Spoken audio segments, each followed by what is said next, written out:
I should have listened to the warnings. Every forum, every abandoned places blog I followed, even locals who refused to speak about it. It was all the same. Stay away from Old Inunaki Tunnel. But that's exactly why I had to go. My name is Darren, and I run a blog about exploring forgotten places. Ghost towns, derelict hospitals, abandoned amusement parks, anything left to rot. The Old Inunaki Tunnel, tucked away in Fukuoka Prefecture, Japan, had been on my list for years. I'd read the legends. A village with no laws, where murder and madness reigned. The tunnel itself was said to be a hotspot for vengeful spirits, the scene of unspeakable violence. It sounded perfect. Or at least, I thought it did. I arrived just after midnight. The air was thick with mist, clinging to the trees like ghostly fingers. It was unnaturally quiet. No chirping insects, no rustling leaves. Just silence, deep and suffocating, like the world was holding its breath. The further I walked, the more the stillness pressed against my ears, making my own footsteps sound too loud, too foreign. I parked my rental car at the trailhead, but the moment I stepped out, a strange sensation crawled over my skin, like unseen eyes were watching from the depths of the forest. I shivered, but ignored it. I'd felt uneasy in places before. It was all part of the experience. The path to the tunnel was overgrown, the dirt damp and uneven beneath my boots.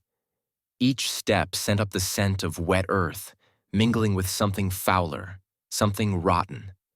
A faint, acrid tang of decay clung to the air, making me swallow against a rising nausea. Then, I saw the entrance. The tunnel yawned before me, a gaping mouth swallowing the dim glow of my flashlight. The concrete walls were slick with moisture, streaked with black mold. The air smelled of rust and something else. Something faintly metallic, like old blood. I hesitated, my pulse quickening. The first thing I noticed was the sign. No entry beyond this point. The paint was old and peeling, the warning scrawled over in crude graffiti. Beneath it, another phrase had been hastily added in English. Turn back now. The letters looked fresh.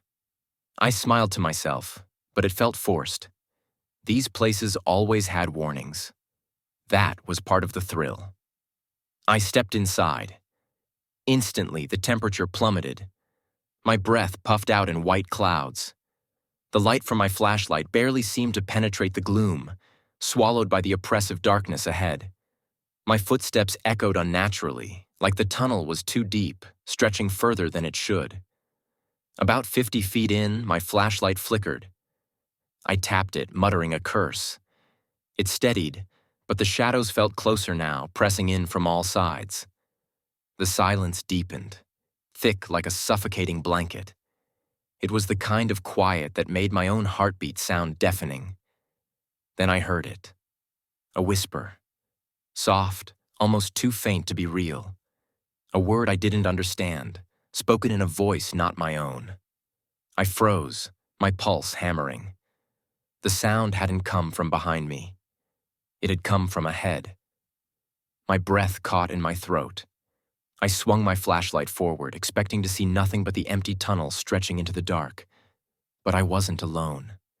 A shadow stretched along the damp wall, a woman's silhouette. Thin, hair hanging in long, ragged strands. Her head tilted at an unnatural angle, as if her neck had been snapped. Her form shimmered, dark but not solid, flickering as if she were trapped between worlds. A strangled sob echoed through the tunnel. The whispering grew louder. It wasn't just one voice now. It was many, overlapping, pressing into my ears. Words I couldn't understand, their cadence filled with agony and rage. I stepped back, my instincts screaming at me to run. But my body wouldn't move. The shadow twitched and jerked, contorting as if something unseen was twisting it from within. Her mouth, if it was a mouth, opened wide in a silent scream. The air turned frigid. My breath came out in visible puffs. A wet, scraping sound filled the tunnel, like something heavy being dragged. The darkness beyond the woman rippled, shifting as if more shapes lurked just out of sight. Then, she moved. Not walking. Gliding. Fast. Too fast. A whisper brushed against my ear, so close I felt breath that wasn't there. Help me. My paralysis broke. I turned and sprinted, my breath coming in ragged gasps. My flashlight swung wildly, casting erratic shadows that seemed to twist and reach for me. As I neared the exit, something cold brushed my arm. I fell. My camera skidded across the ground, landing just inside the tunnel's mouth.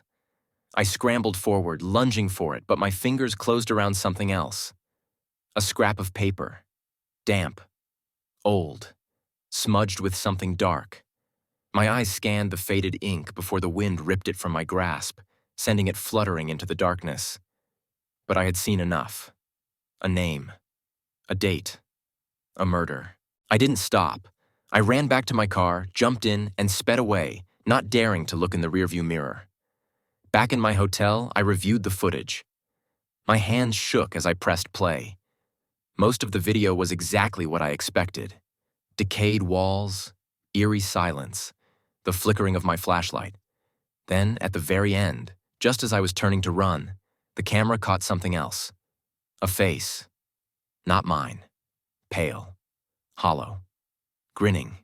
Whispering. I shut my laptop. If I published it, I'd be called crazy.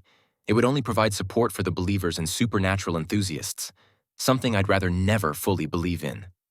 I deleted the footage. I never blogged about Inunaki Tunnel.